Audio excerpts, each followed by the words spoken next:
দারুণ টেস্টি আর colourful পাস্তার recipe তোমাদের সাথে শেয়ার করব। তার জন্য এখানে পাস্তাগুলোকে আমি সেদ্ধ করে নিয়েছি, আর এর ওপর থেকে একটু ঠান্ডা জল দিয়ে দিলেই কিন্তু পাস্তাটা খুব ঝরঝরে হয়ে যাবে আর একটার গায়ে একটা লেগে থাকবে না। তো এখানে আমি তারপরে কড়াইতে প্রথমে দিয়ে দিলাম সর্ষের তেল। সর্ষের তেলে দিয়ে ডিমগুলো একে একে আমি এখানে ছেড়ে দিলাম, দিয়ে কিন্তু সামান্য লবণ দিয়েছি তেলের মধ্যে, দিয়ে ডিমটা ঝুরঝুরে করে একদম ভেজে নেবো। এখানে আমি 2টো ডিম ব্যবহার করছি এখানে 250 গ্রাম পাস্তার জন্য। তোমরা চাইলে বেশি করতেও পারো আর বেশি ডিমও দিতে পারো। তো এখানে আমি দেখো তারপরে আবারও কড়াইতে দিয়ে দিলাম সর্ষের তেল, দিয়ে এখানে আমি সামান্য লবণ দিয়ে তেলের মধ্যে আর সরু সরু করে আলু কেটে রেখেছিলাম আলুগুলোকে দিয়ে দিলাম। তো এখানে আমি কালারটা যাতে বোঝা যায় আলুটা ভাজা হলে, তার জন্য এখানে সামান্য হলুদও দিয়ে দিলাম, কারণ সাদা সাদা থাকলে কিন্তু আলুটা ভাজা হলে বোঝা যায় না খুব একটা।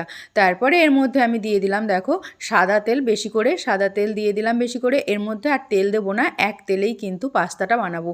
তার মধ্যে দিয়ে দিলাম এবার কুচনো গাজর, তার সাথে বিন কড়াই, ক্যাপসিকাম, টমেটো কুচি আর পেঁয়াজ দিয়ে ভালো করে কিন্তু সবজিগুলো ভেজে নেবো। একটু ভেজে নেবার পরে এর মধ্যে কিন্তু দিয়ে দিলাম দেখো আদা রসুনের পেস্ট। এবার সেদ্ধ করে রাখা পাস্তাটা দিয়ে দিলাম, দিয়ে কিন্তু ভালো করে নাড়াচাড়া করতে থাকবো যেন তলায় পুড়ে না যায়। সব মশলা যখন দেবো আস্তে আস্তে আর পাস্তাটা মাঝে মাঝে কিন্তু নাড়াচাড়া করতে থাকবো। এখানে আমি দিয়ে দিলাম দেখো হলুদ, লবণ আর লঙ্কার গুঁড়ো, দিয়ে কিন্তু ভালো করে এবার মেশাতে থাকবো।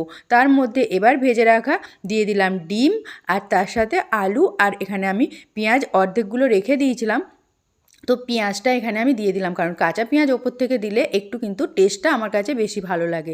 তোমরা চাইলে শুধু ভেজেও দিতে পারো। তারপরে এখানে দেখো দিয়ে দিলাম মিট মশলা।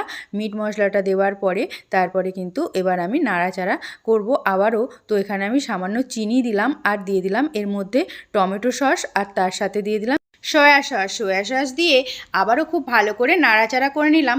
তারপরে এর মধ্যে আমি দিয়ে দিলাম ভিনিগার দেওয়ার পরে আবার একটু নাড়াচাড়া করে নিলাম। বারবার নাড়াচাড়া করে নিলে তাহলে কিন্তু তলায় একটুও ধরে যাবে না।